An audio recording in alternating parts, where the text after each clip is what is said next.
शासनाला मागणी आहे की आता पुणे ते कोल्हापूर 7 ते 9 तास त्या ठिकाणी लागतात. सामान्य माणसाला प्रचंड वेळ जातो. सामान्य माणसांचं पेट्रोल डिझेल त्या ठिकाणी वाया जातं.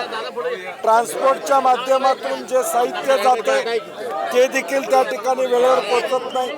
प्रचंड खड्डे, ज्या खड्ड्यांचा विचार जानेवारीमध्ये करायला पाहिजे होता.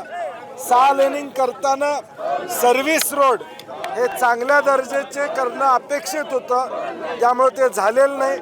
आणि म्हणून पुणा, सातारा, कराड आणि कोल्हापूर या 4ही ठिकाणी काँग्रेस पक्षाच्या वतीनं धरणं आंदोलन करतोय. कुठली वाहतूक थांबवून प्रवाशांना आम्ही त्रास देणार नाही. आमची शासनाकडे मागणी आहे की हे रस्ते सुस्थितीत करत नाही तुम्ही. नॅशनल हायवे 6 पदरीकरण व्हायला वेळ लागणार आहे, परंतु सर्व्हिस रोड 100% खड्डेमुक्त होत नाहीत तोपर्यंत टोल कुठलाही घेऊ नये अशी आमची मागणी या ठिकाणी असणार आहे. तो निर्णय होईपर्यंत आम्ही सगळेजण इथं बसून राहणार आहोत. आम्ही पहिल्यापासून म्हणतोय शक्तीपीठ महामार्ग कॉन्ट्रॅक्टर दार्जी नाही, कॉन्ट्रॅक्टरना समोर ठेवून केलेला आहे.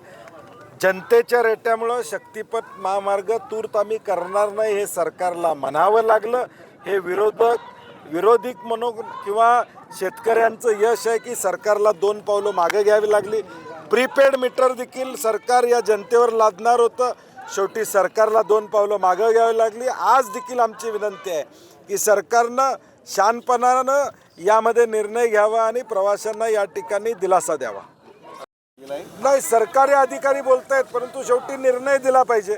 त्यांनी निर्णय द्यावा की आम्ही टोल घेणार नाही, आम्ही आंदोलन मागे घेऊन जाऊ. आम्ही भाकरी घेऊन आलेलो आहे, इथंच बसणार आहे आम्ही. तुम्ही लक्ष वेधताय साहेब, पण याच सगळ्या रस्त्यावरून मंत्री सुद्धा फिरत असतात, त्यांना कधी हे रस्ते दिसले नाहीत का? नाही, मला वाटतं आता टोल फ्री असल्यामुळे त्यांच्या लक्षात आलं नसेल.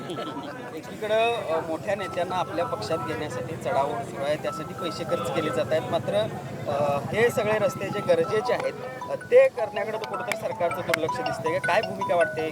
नॅशनल हायवेची आकडेवारी बघितली तर दररोज साधारणपणे 450 लोकांचा मृत्यू या देशामध्ये या ठिकाणी होतो. 50% त्यातले मृत्यू हे गोल्डन आवरमध्ये मेडिकल ट्रीटमेंट न मिळाल्यामुळे होतात अशी वास्तवता आहे. आणि म्हणून अजून देखील हा क्वाड्रिलॅटरल ट्रँगल आहे, हा प्रचंड जुना हायवे आहे. आज या हायवेची देखील दुरावस्था आहे. सरकारच्या प्रायोरिटीज वेगळ्या आहेत. लोकांसाठी हे सरकार नाही आहे, स्वतःसाठी हे सरकार आहे, हे या सगळ्या कृतीतून दिसून येते. कुठून कुठपर्यंत सुरू आहे हे आंदोलन? आता पुण्यापासून सातारा, कराड, कोल्हापूर या सगळीकडे आहे. मला काल आता गडिंग्लज, चंदगड, आजरा या लोकांचे फोन आले.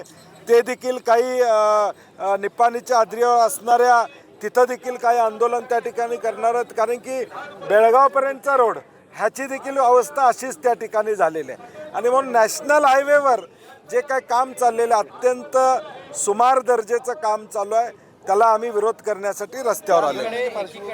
ये नेशनल हाईवे का जो काम काफ़ी साल से चल रहा है, ये नेशनल हाईवे 4 लेन का 6 लेन करने का काम शुरू है.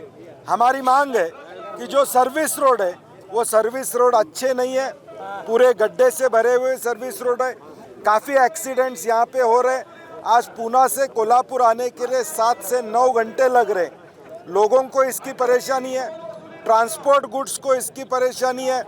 आज कोई पेशेंट अगर कहीं पूना लेके जाना है या पूना से किसी को आना है तो ये रास्ते की काफ़ी बड़ी दिक्कत है. तो हमारी सरकार से मांग है कि ये रास्ते का काम चालू करते वक्त सर्विस रोड अच्छे बनाने का काम इन्होंने पहले हाथ में लेना चाहिए था, जो नहीं लिया हुआ है.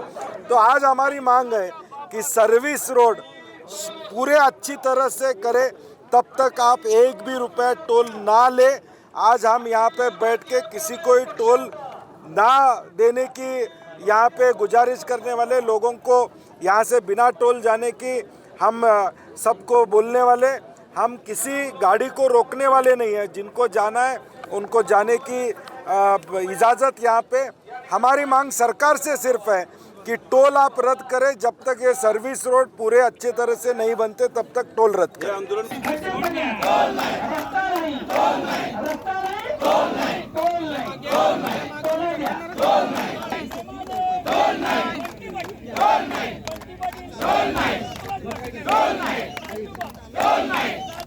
All night.